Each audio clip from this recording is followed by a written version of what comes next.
Hello student, मैं Dhirendra Kumar Pathak tutorial leader से।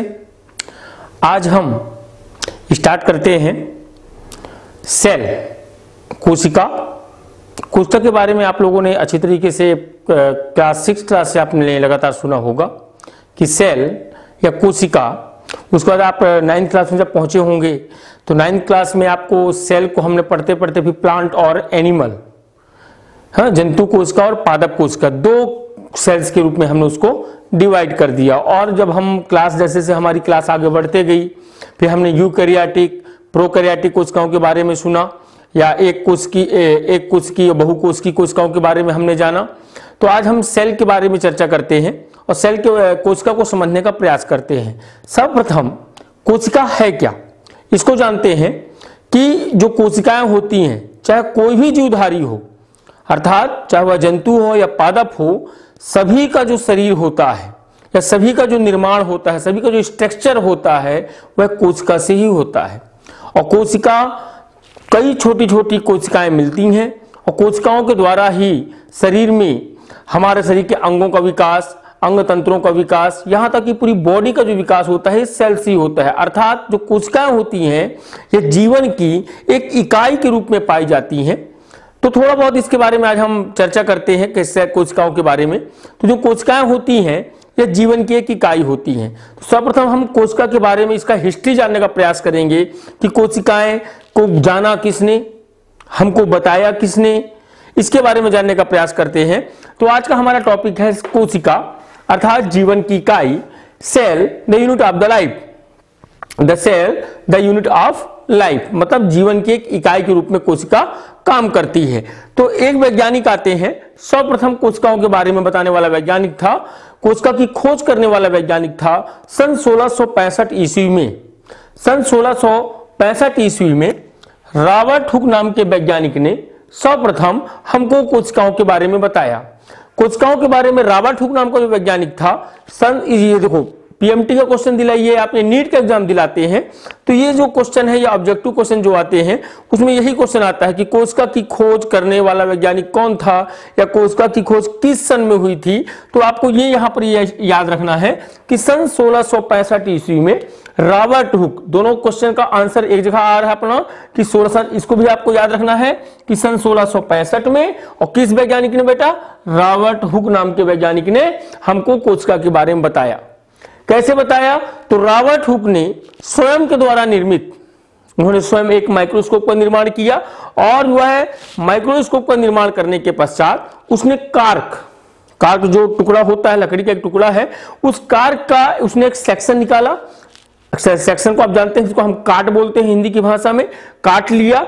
और वह जो कार्क था किसका था? तो जो सुबेर नाम का पेड़ होता है, सुबेर नाम के पेड़ की छाल का उन्होंने कार्क का टुकड़ा लिया और वह जो सुबेर नाम की छाल थी वह मृत छाल थी, मतलब पौधे से निकली हुई छाल थी। उसको उसमें रॉबर्ट हुक ने इस चीज को देखा, किसमें?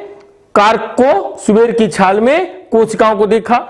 उसके पश्चात रॉबर्ट हुक ने मधुमक्खी के छत्ते के समान एक कार्क की संरचना भी देखी। मधुमक्खी का छत्ता आप जानते हो कि मधुमक्खी के छत्ते में आपने देखना होगा कि इस प्रकार से बहुत सारे सेल्स आपस में से, जैसे ईंटों की दीवार होती है, इस प्रकार से वह छत्ते में अनगिनत ऐसे कोष्ठ पाए जाते हैं। और उन कोष्ठों को रॉबर्ट हुक नाम के वैज्ञानिक ने उसका नाम दिया सेलुला। क्या नाम दिया? सेलुला नाम दिया। बाद में वही सेलुला रूपांतरित होकर के सेल में कन्वर्ट हुआ या कोशिका उसको कहा जाने लगा। इनके द्वारा इनकी स्वयं की एक प्रकाशित एक बुक थी रॉबर्ट हुक की, माइक्रोग्राफिया में उन्होंने इस चीज का वर्णन किया है कि कोशिका की खोज किस प्रकार और किसके द्वारा देख करके, किसमें उसने देखा, कैसे दिखाई दी, उसका वर्णन माइक्रोग्राफिया नाम की एक बुक में देखने को मिलता है। तो हम फिर से टॉपिक में आते हैं कि हम पढ़ रहे हैं सेल, कोशिका के बारे में कि कोशिका का इतिहास क्या है। तो सर्वप्रथम किसका नाम आया? सन 1665 में रॉबर्ट हुक का बुक का नाम माइक्रोग्राफिया। उसके पश्चात और बहुत सारे वैज्ञानिक आते गए और इसी के अंतर्गत एक नाम आता है ओमनिस सेलुला, ई सेलुला। ये एक वैज्ञानिक है रुडोल्फ विर्चो। रुडोल्फ विर्चो ने कहा, क्या कहा कि जितनी भी नई कोशिकाओं की उत्पत्ति होती है आपके शरीर में, या जो भी नई कोशिकाओं का निर्माण होता है, किसके द्वारा होता है? पूर्ववर्ती कोशिकाओं से या पुरानी कोशिकाओं से ही नई कोशिकाओं का निर्माण होता है। यह कहने वाला वैज्ञानिक कौन था? Rudolf Virchow. और उन्होंने इसी सिद्धांत को उन्होंने द लॉ ऑफ लाइनेज भी कहा जाता है। किसको? लॉ ऑफ लाइनेज क्या है? कि नई कोशिकाओं की उत्पत्ति पुरानी कोशिकाओं से होती है, द लॉ ऑफ लाइनेज भी कहा जाता है। इसी के पश्चात अगला साइंटिस्ट आता है कार्ल नगेली।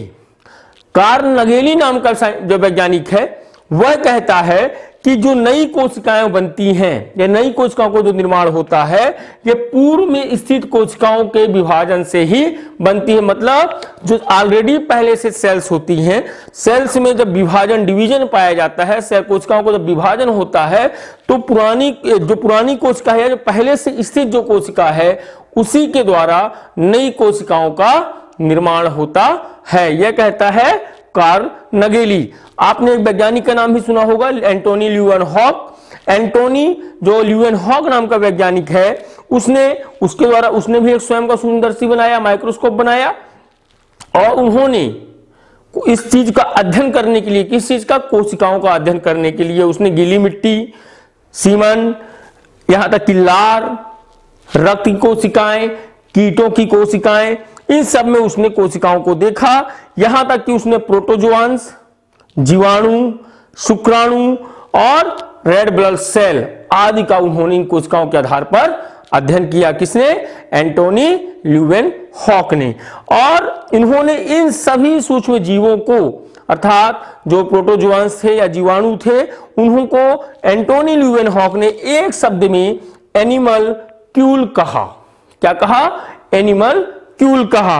और इसीलिए एंटोनी वान ल्यूवेनहॉक को, इंपॉर्टेंट चीज, एंटोनी ल्यूवेनहॉक को बैक्टीरियोलॉजी का पिता भी कहा जाता है। एंटोनी ल्यूवेनहॉक को बैक्टीरियोलॉजी का पिता भी कहा जाता है। एंटोनी ल्यूवेनहॉक को सूक्ष्म विज्ञान का भी जनक कहा जाता है। सूक्ष्म विज्ञान का जनक भी एंटोनी ल्यूवेनहॉक है। और एंटोनी ल्यूवेनहॉक जो है ये प्रोटोजूलॉजी के भी जनक कहलाते हैं। ये कौन? एंटोनी ल्यूवेनहॉक प्रोटोजूलॉजी के भी फादर कहलाते हैं या जनक। मतलब एंटोनी ल्यूवेनहॉक के बारे में हिस्ट्री यदि हम बात करते हैं तो तीन चीजों के जनक हैं। सूक्ष्म जीव विज्ञान के जनक हो गए हमारे, बैक्टीरियोलॉजी के जनक हो गए, और प्रोटोजूलॉजी के भी जनक पाए जाते हैं। अब कोशिकाओं के बारे में जब हम बात करते हैं तो कोशिका के बारे में हमने जाना कि रॉबर्ट हुक का नाम आया, कार्ल नगेली का नाम आया, रुडोल्फ विर्चो का नाम आया। इसी के अंतर्गत यदि हम कोशिकाओं के बारे में बात करें तो सबसे लंबी कोशिका कौन सी होती है? सबसे एक इंपॉर्टेंट है, जनरल नॉलेज की चीजें हैं कि सबसे लंबी कोशिका कौन सी होती है। तो याद रखिएगा, जिराफ की तंत्रिका। जिराफ की तंत्रिका सबसे लंबी कोशिका मानी जाती है। इसी के प्रकार लंबी और सबसे बड़ी कोशिका कौन सी मानी जाती है? तो आप लोगों ने शुरू से पढ़ते आ रहे हैं, शुतुरमुर्ग का अंडा जो होता है वह सबसे एक ही कोशिका से बना हुआ एक एग होता है, इसलिए शुतुरमुर्ग का अंडा सबसे बड़ी कोशिका कहलाती है।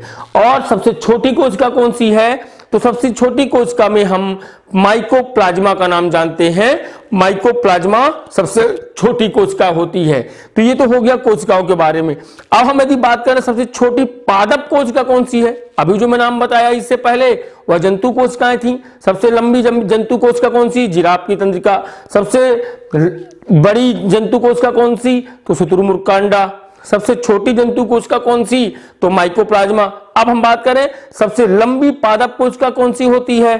सबसे लंबी पादप कोशिका जो होती है वह होती है, आप समझेंगे इसके बारे में, तो हमारे किसका नाम आता है? ट्रीस का नाम आता है। तो इसके अंतर्गत हम बात करते हैं माइकोप्लाज्मा के बारे में भी जानते हैं, और यूकेलिप्टस के बारे में भी जानते हैं, एसेटाबुलम के बारे में भी जानते हैं। तो माइकोप्लाज्मा के रूप में या लाइडोमेली के बारे में बात करते हैं। सबसे छोटी कोशिकाओं के बारे में हम जानते हैं हैदराबाद, आंध्र प्रदेश में हैदराबाद आणविक केंद्र कहलाता है। इन कोशिकाओं का अध्ययन केंद्र कहलाता है, या आणविक जीव विज्ञान का केंद्र कहां स्थित है? तो हैदराबाद में पाया जाता है। सबसे बड़ी अभी मैं जो बात कर रहा था पादप कोशिका के बारे में कि सबसे बड़ी पादप कोशिका कौन सी है, तो एसिटाबुलेरिया, पौधे का नाम है एसिटाबुलेरिया, सबसे बड़ी पादप कोशिका है। और सबसे लंबी पादप कोशिका कौन सी है, तो रेसिक फाइबर सबसे लंबी पादप कोशिका कहलाती है। इसी के अंतर्गत जब कोशिकाओं के बारे में हम जानते हैं तो कुछ वैज्ञानिकों ने कोशिका के बारे में बता दिया, कुछ वैज्ञानिकों ने कोशिका कहां पाई जाती है इसके बारे में बता दिया, जंतु कोशिकाओं के बारे में बता दिया, पादप कोशिकाओं के बारे में बता दिया। इसी के अंतर्गत वैज्ञानिक आते हैं स्लीडन और स्वान। स्लीडन एंड स्वान दोनों वैज्ञानिक अलग अलग हैं, लेकिन दोनों का नाम एक साथ लेते हैं क्योंकि दोनों का कोशिका सिद्धांत आया, सेल थ्योरी। स्लीडन और स्वान का कोशिका सिद्धांत उन्होंने दिया। वहीं जो स्लीडन है, स्लीडन ने पादप कोशिकाओं के बारे में बताया, तो वहीं स्वान नाम के वैज्ञानिक ने जंतु कोशिकाओं के बारे में बताया। उन्होंने बताया कि प्रत्येक कोशिकाओं में प्रजनन क्षमता भी पाई जाती है, प्रत्येक कोशिकाओं में विभाजन की क्षमता पाई जाती है, नई कोशिकाओं की उत्पत्ति पुरानी कोशिकाओं से ही होती है। तो ये स्लीडन एवं स्वान का मिला जुला सिद्धांत था, जिसके बारे में हम अगली क्लास में कोशिका सिद्धांत के बारे में बात करेंगे कि स्लीडन एंड स्वान का या कोशिका सिद्धांत या सेल थ्योरी क्या है। आज हमारा टॉपिक यहीं कंप्लीट होता है। Thank you.